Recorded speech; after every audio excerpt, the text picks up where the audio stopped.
Imagine losing $99 billion because your PowerPoint pitch felt, pretty solid at the time. yes, that actually happened. Maybe not the PowerPoint part, and we'll get to that disaster at the very end. Today, we're ranking the biggest business mistakes ever made. Mistakes so enormous, they deserve their own museum wing. As always, this is Ancestral Archive. And if billion-dollar corporations can mess up this badly, you're allowed to forget your password 3 times in a row.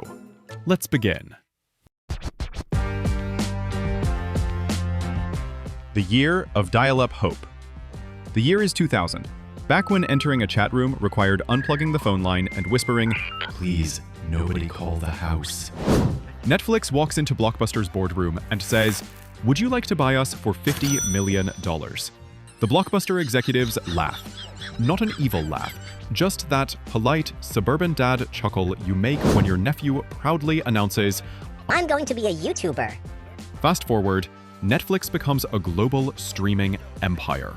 Blockbuster becomes a cute tourist attraction in Oregon for people who miss rewinding tapes and static electricity. A tier. It didn't kill Blockbuster on its own, but it was the punch that started the knockout sequence. Never underestimate a company mailing plastic discs. They might end up streaming your entire life. All right, time to move from video rentals to a mistake that aged like room temperature iced tea.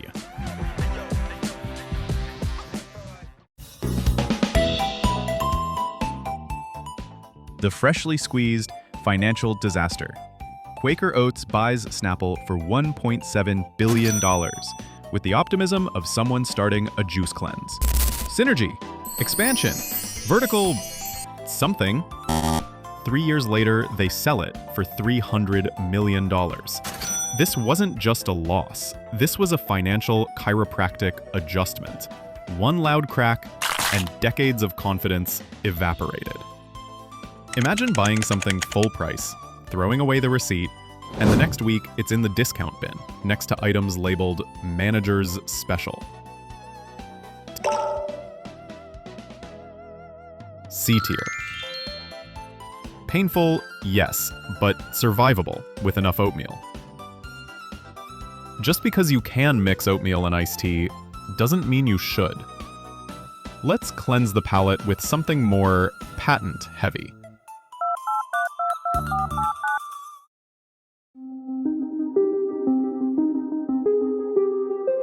The breakup hoodie acquisition.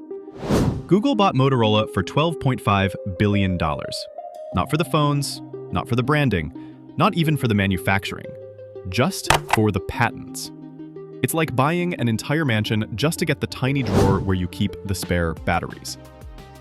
2 years later, Google sells Motorola for $3 billion and keeps the patents, like the sentimental hoodie you accidentally never returned. B tier. Strategic on paper, awkward everywhere else. Sometimes losing $9 billion is just part of your 5-year plan. Let's jump backward to a format war so dramatic it deserved theme music.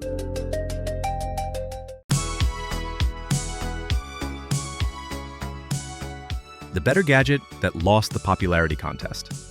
Betamax had better quality than VHS, better tech, better branding, but VHS was cheaper, more flexible, and absolutely everywhere. Like that one chain restaurant you claim you don't like, but somehow end up eating at twice a month. Consumers voted with their wallets. VHS won. Betamax became a trivia question. C tier. Great invention, terrible timing. Being the best doesn't matter if you forget to show up to the competition. And speaking of missing competitions, let's talk about a company that missed the biggest one of all.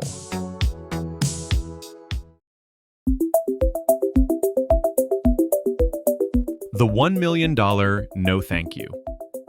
In 1998, Google asked Yahoo to buy them for $1 million. Yahoo said no.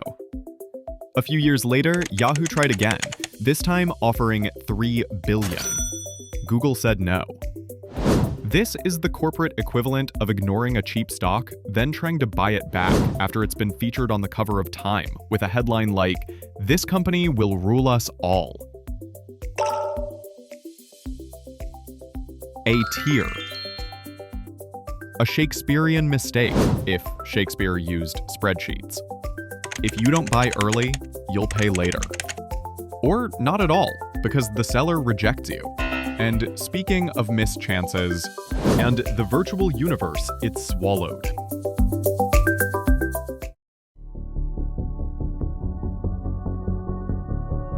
The $36 billion Minecraft server for adults. Mark Zuckerberg poured $36 billion into the metaverse. Avatars, virtual houses, floating torsos, thin legs. Progress. Kind of. One problem? Almost nobody is moving there. It's like opening a nightclub before the city has electricity. B tier. Ambitious, risky, expensive, unpopulated. Sometimes the future arrives early. Sometimes it waits outside and checks its phone. Okay, enough warm-ups. Now we enter the realm of legendary catastrophes.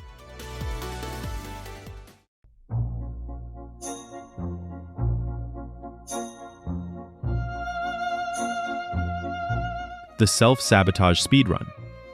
Kodak literally invented the digital camera in 1975, then buried it because they feared it would cannibalize film sales.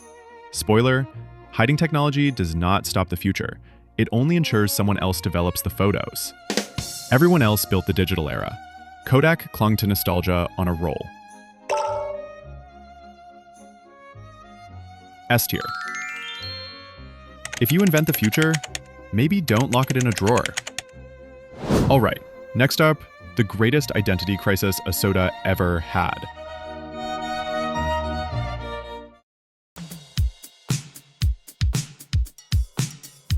The 79-day panic attack.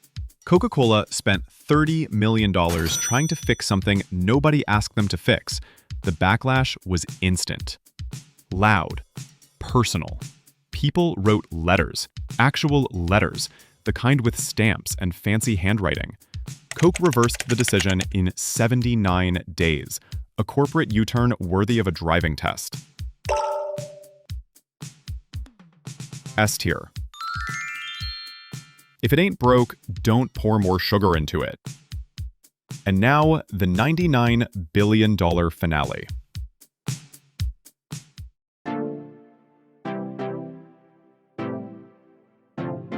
The $99 billion breakup story.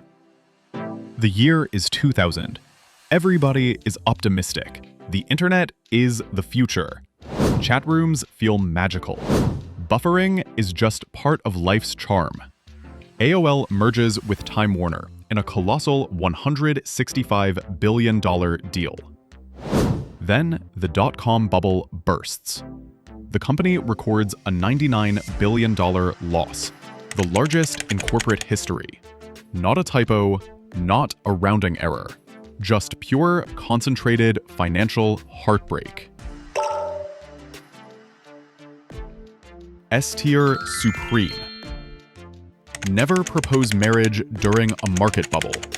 These mistakes didn't just hurt, they reshaped industries, rewrote playbooks, and reminded us of one comforting truth. If billion-dollar corporations can fumble this hard, you're allowed to forgive yourself for buying that overpriced matcha smoothie last week. If you'd like a part 2 with even bigger disasters, just say the word. And of course, hitting subscribe and like at least tells me someone is watching the video.